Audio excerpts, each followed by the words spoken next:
You know, you hear a normal bass player who isn't Les Claypool do a solo, and you're like, okay, you've been playing root notes in the background for a while. Now you're above fret 12. Okay, that's obviously a bass solo. But when Les Claypool goes up high and does something, I'm like, that's just part of the bass line. What's up, guys? Welcome back to Low End University. Those Damned Blue-Collar Tweekers was originally from Primus's second studio album, the infamous Sailing the Seas of Cheese, released in 1991. This is still today the highest requested Primus song I get, specifically this performance from 1994 in Woodstock, and there must be something really magical about it, because even the song's Wikipedia page states the band's Woodstock 1994 performance of the song was particularly notable. And before we start, I have to give a massive shout out to my fellow Shreveport, Louisiana native John Hoffman for becoming the new drummer of Primus officially. John and I have run in the same musical circles here in our small town of Shreveport, Louisiana for many, many years now. This is all such a cool story.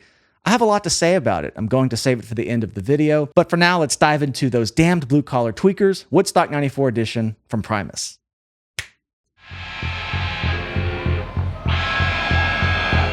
We're Primus. We're Primus. Yes, and we That's do so tense.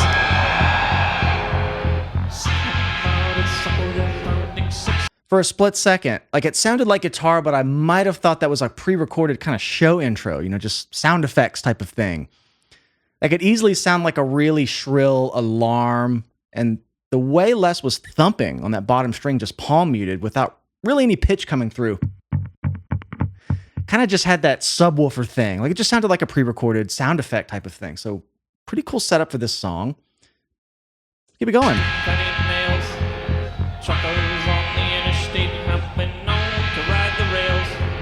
Sweat is beating on the brow. Can keep these fouls down. Goes with these damn blue-collar tweekers. What chord is that? Running this year down. Whoa! Ah, that's sick.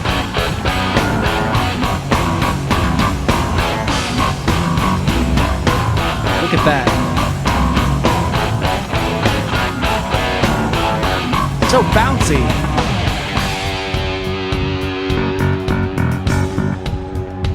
I got to go back to when that riff kicked in. The way the crowd shot cut, just so epic. And, you know, this is where Primus really kind of clicked with me. One of the first videos I did on the channel of the band, I think it was Tommy the Cat or Jerry Was a Race Car Driver. It's been about 2 years. I'd never really seen them play live, and it's just a different experience seeing their personalities, especially Les's personality, kind of shine through in his stage presence. And I don't know, it just made a bit more sense. And it's been a while since we've done a live video, so really looking forward to this. What a beat drop there on that riff when it opened up from this palm muted thing. Cool.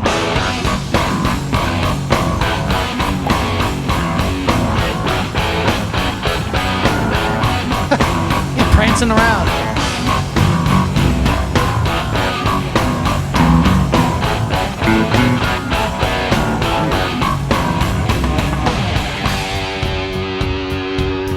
Brings it back down. Nice. Crowd didn't give a shit. They're still jumping around.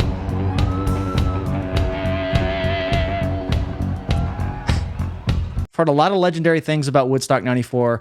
I have seen another Primus song from this same show. I think it was My Name is Mud, about a year ago or so. But I believe this is the one that kicked off the entire show, so they're just going nuts. All the comments you guys have left have just said that this was an insane, like, out of control type of festival show. They're in it. Okay.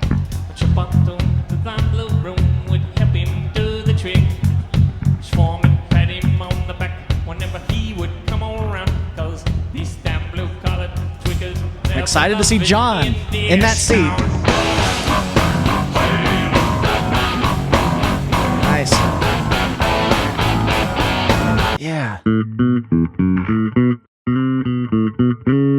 So, as usual, some strange note choices. I'm trying to kind of find the tonal center here, but it's largely based around this closed or open on the E string.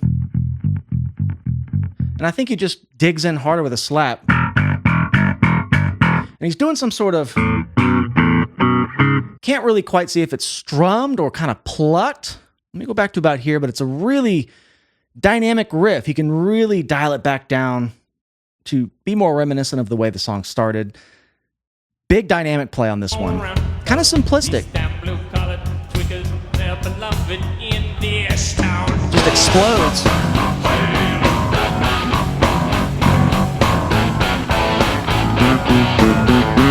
Yeah. Let's see. And once again, I got to go frame by frame and just see how far his thumb comes out. I mean, there's some power. Look at that. I mean, it's 180. Just like boom. And you notice, and I talk a lot about this in other videos when I see a player doing slap bass, you'll notice how much power and volume he's getting.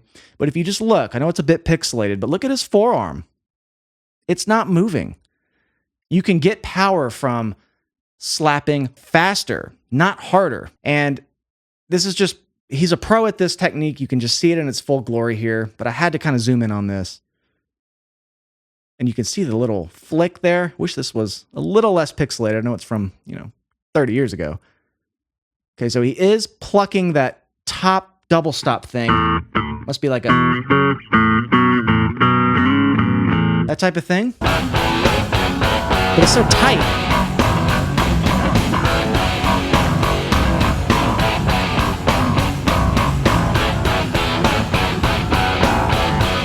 I just covered mud.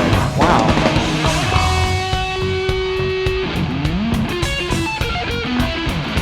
Whoa. Love those octobans as well. John, if you happen to see this, I hope you're going to use some octobans. I love octoban drums. I've loved octobans since I got into Dream Theater. Mike Portnoy. Love the way they sound. Love the way they look, especially those acrylic ones.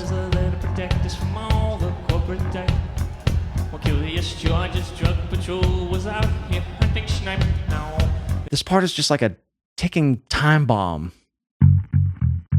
Because you know it's just going to come right back up. I love this sort of A-B play on the dynamics they're doing. It's really the same riff.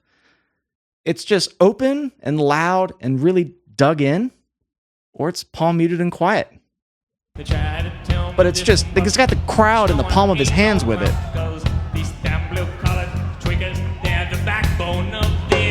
Tweakers are the backbone. Backbone of society?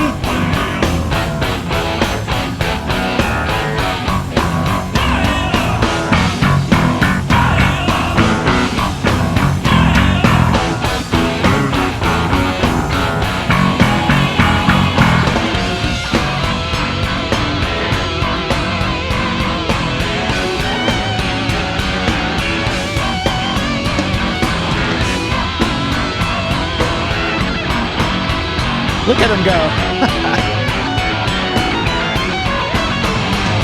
Wow. That's awesome. This crowd is just totally lost in the sauce at this point. You could just tell. I think if the band quit playing, they might still keep going.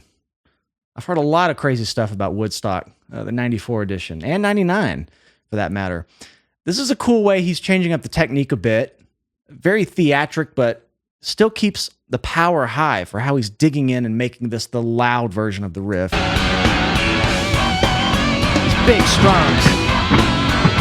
See that again.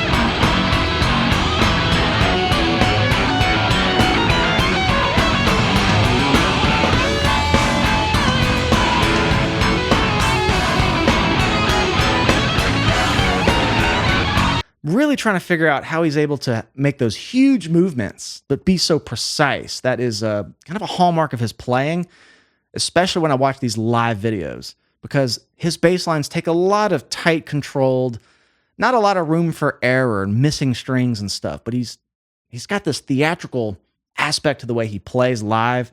I mean, he's jumping a whole 2 feet here almost. The bass is what, 34, 35 inches, bridge to nut. He's covered about half of that and still getting that. And I don't know how he's quite striking that. It's very impressive. And watching him play, I think, is a huge part of the appeal of Primus. I kind of figured that out. It's a whole different experience just seeing them live. I'm going to be seeing them live coming up this summer. I'll get into that again at the end of the video, but I'm just excited to kind of see this stuff in person.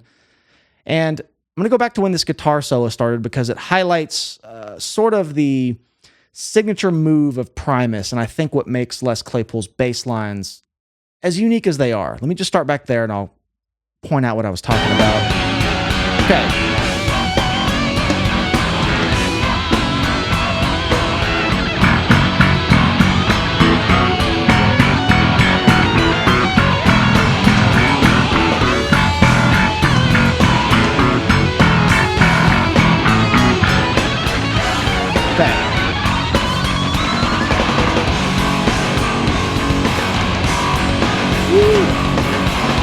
Okay, real quickly, I just want to point out that I'm very curious about the way Les Claypool might build a bass line. Obviously, Primus is a stripped down 3-piece and one guitar, one bass, vocals, drums. That's really all there is to it. And as an amazing of a guitar player as Larry is, I wouldn't even say he fills the entire role of the guitar in the sense that he's always playing a rhythm part.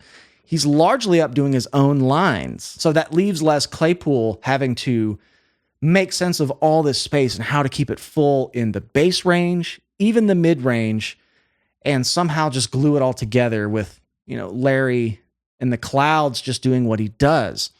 And that this type of trope of their sound has faded a bit as I've gotten into anti-pop and the later albums, but back then this was a big part of their sound. And I think the more Primus I hear, I love sort of zooming in and trying to weed through the chaos within his bass parts and see what might have been the foundational part here. What was the genesis of this crazy bass part we're hearing right now? And that's something that's really made me appreciate the band. Okay, keep it going.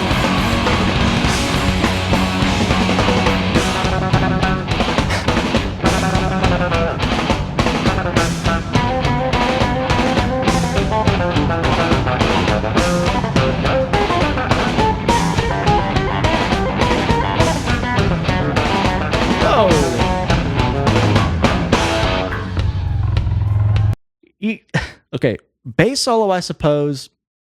What's funny is he started that, and it didn't dawn on me that it was really a bass solo until maybe a third of the way through.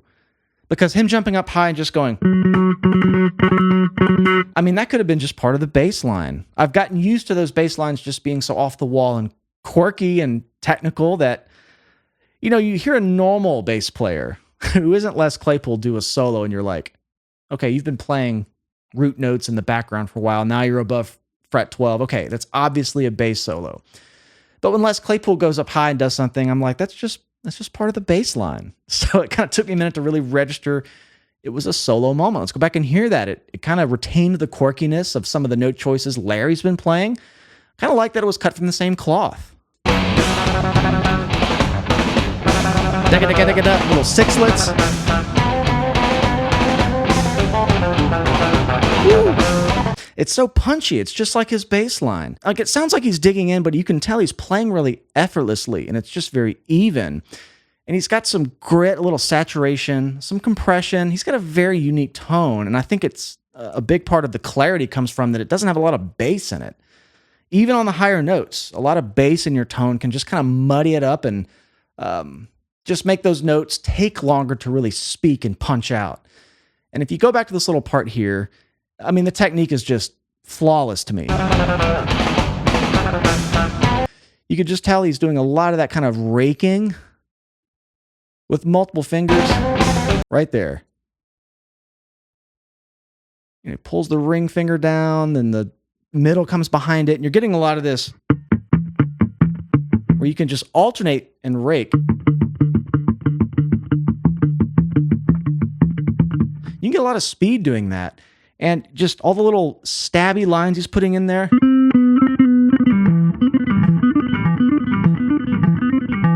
That kind of stuff. Little mix of legato and stuff. Take it again. A little open string there. It's just as quirky as the music, right? Love the way he ends that. Just has this look of finality. Back to the strum that we've been hearing the whole song.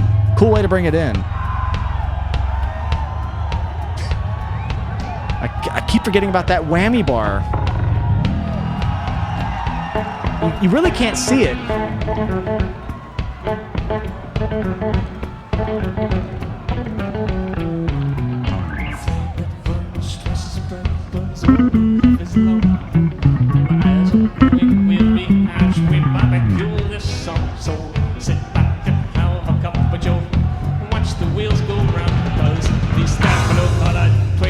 Stabs. Woo.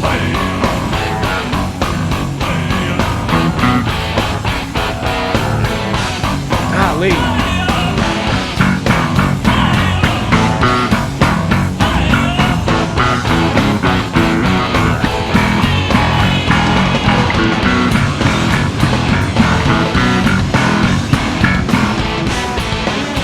Ooh, taking it up high.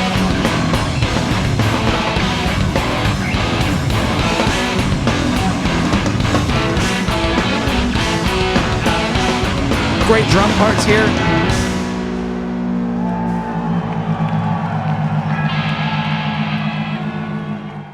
So I'm definitely curious to compare that to the studio version because it felt like it was really a song written with the live show in mind. Like some of those solo sections had this kind of push and pull elasticity to the arrangement that, I can't really tell if some of it was extended because they were on stage and it's part of the set, or if the studio version really had that bit of liberty with the little solo breaks and such. It was just a very dynamic song that works so well live. So this is from their classic album, an album I still have not listened to all the way through. I've heard several songs from it, this now being another one. But thanks to all of you who have requested those Damned Blue-Collar Tweekers. This has been on my list for like 2 years now, and I just decided to keep going forward through their catalog before I returned back to anything from the earlier days. But let me talk about John real quick. John is not somebody I know super well, despite being in a smaller town and playing in the same scenes. I'm positive I've shared the stage with either his band Dirtfoot or Stiff-Necked Fools. It's been so long and I couldn't even recall, but I've always heard about his drumming growing up, and I've always heard what a class act he is. And I've just 100% of the time his name comes up, it's John is such a great guy, a great drummer. And I'm going to see Primus for the first time this summer. Primus is coming to frickin' Shreveport. We don't get anybody like that here, and I'm sure his joining had something to do with it. And I just wanted to assure some of you Primus fans who might not know John or don't know much about him, you guys are in great hands. He's an amazing drummer. I think his audition footage and his stuff online speaks for itself. I look forward to getting to meet him again. It's been quite a while. But this is just a really cool story for Shreveport, and I'm going to be honest, I didn't think he was going to get it. And you know why? It's because bands like Primus of that stature are notorious for doing this big PR thing with auditions, and then they just get the household name guy from LA anyway, and it really didn't matter. And I just gained a lot of respect for Primus for their criteria of filling the new position purely on the audition. Not going after PR or a big name or somebody with notoriety. They just value the chemistry and the music. I think that just speaks a lot about what's important to Primus, Larry, Les. So as a band who's already grown on me, like I said at the beginning of the video, I just gained a lot of respect. And I know John's going to crush it. He already has. They've done that show in the Dominican Republic. And I'm just super happy for him, and he's a perfect fit. And I can't wait to see Primus for the first time in just a few months. I'd love for you to subscribe to the channel if you enjoyed this. And if you'd like to support the channel further, I'm over on Patreon. I'd love to do a full Primus album over there. I'm not sure there's a lot of interest. It's very punk heavy, but we shall see. I love you all, and we will see you in the next one.